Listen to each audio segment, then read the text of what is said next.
Pertama-tama, saya akan mulai dengan pendahuluan.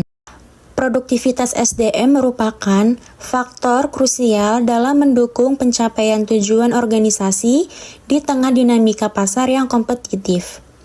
Penerapan manajemen strategi yang tepat dapat meningkatkan efisiensi, mendorong inovasi berkelanjutan, serta memperkuat posisi organisasi dalam jangka panjang. Pemahaman menyeluruh tentang SDM dan faktor-faktor produktivitas menjadi landasan utama. Bagian pertama yaitu pengertian SDM. Definisi sumber daya manusia. Sumber daya manusia adalah aset terpenting dalam organisasi yang mencakup semua aspek tenaga kerja, mulai dari rekrutmen hingga pengembangan. SDM terdiri dari individu yang memiliki berbagai keterampilan, pengetahuan, dan pengalaman yang berkontribusi pada tujuan organisasi. Berikutnya, saya akan membahas peran SDM dalam organisasi.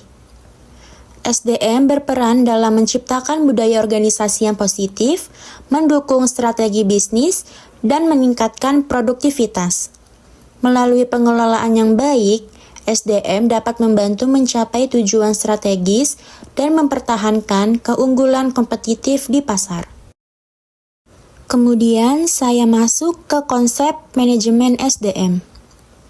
Manajemen SDM meliputi proses perencanaan, pengorganisasian, pelaksanaan, dan pengendalian praktik yang berkaitan dengan karyawan di suatu organisasi.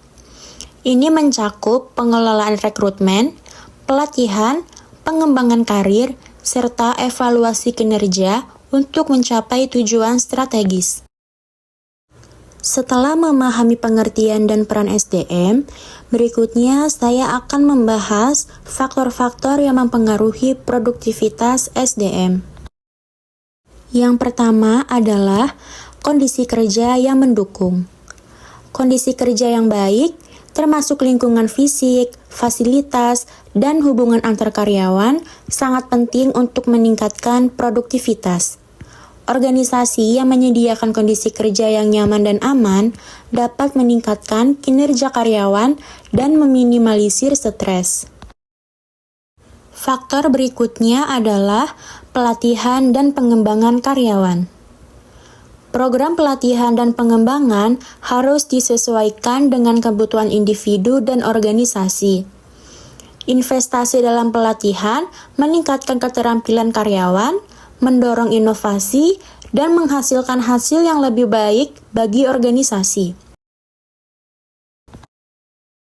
Faktor yang terakhir adalah motivasi dan keterlibatan karyawan. Motivasi dan keterlibatan karyawan adalah kunci utama dalam meningkatkan produktivitas. Karyawan yang termotivasi cenderung lebih berkomitmen dan produktif.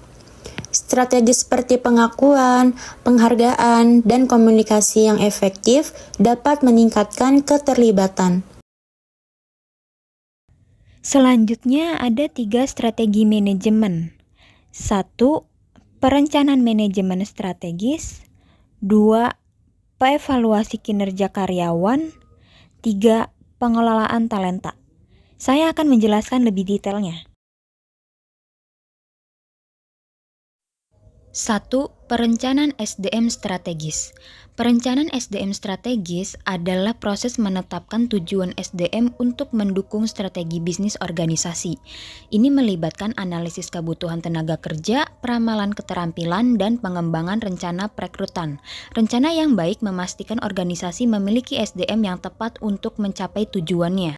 2. Evaluasi kinerja karyawan. Evaluasi kinerja adalah alat penting dalam menggambar kontribusi karyawan terhadap tujuan organisasi. Proses ini harus adil dan transparan, menggunakan metrik yang jelas untuk menilai kinerja. 3. Pengelolaan talenta. Pengelolaan talenta melibatkan identifikasi dan pengembangan individu yang memiliki potensi tinggi dalam organisasi. Strategi ini mencakup program pelatihan pelanjutan, mentoring, dan penyusunan jalur karir yang jelas.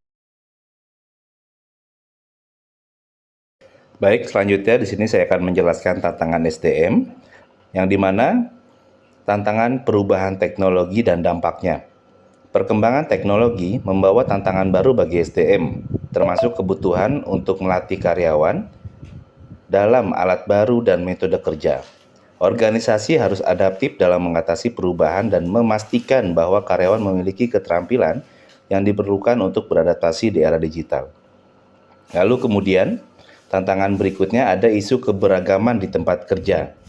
Keberagaman di tempat kerja menciptakan lingkungan yang lebih inklusif dan inovatif, namun organisasi harus menghadapi tantangan dalam mempromosikan keberagaman yang sejati dan mengatasi masalah diskriminasi.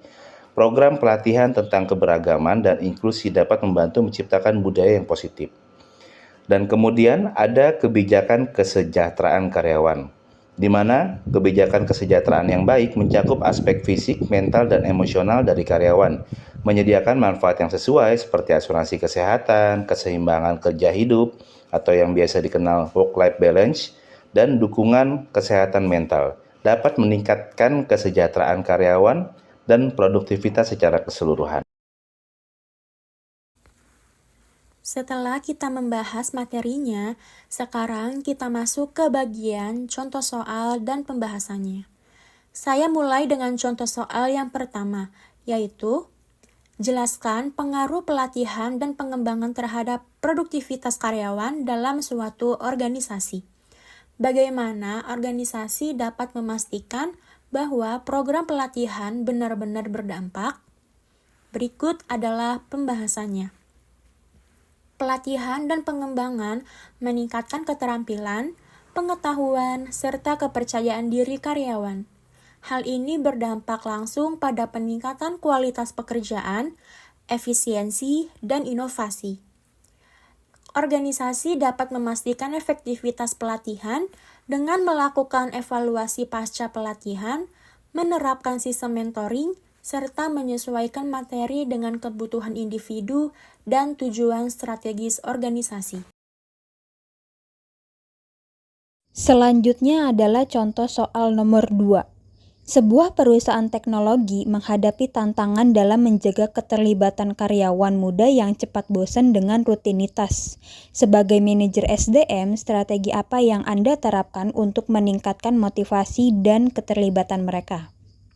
Pembahasannya, strategi yang dapat diterapkan meliputi program pengembangan karir berbasis proyek, fleksibilitas kerja atau disebut work-life balance, serta skema penghargaan atas pencapaian. Karyawan muda cenderung termotivasi dengan peluang pengembangan diri, pengakuan, serta budaya kerja kolaboratif yang memberi ruang untuk ide baru dan tantangan intelektual. Dan kesimpulan dari semua yang kami jelaskan, di mana produktivitas sumber daya manusia dapat ditingkatkan melalui manajemen yang strategis dan berkelanjutan, dengan fokus pada pengembangan karyawan, evaluasi kinerja yang tepat, dan menghadapi tantangan dengan kebijakan yang inklusif. Organisasi dapat mencapai keberhasilan yang berkelanjutan.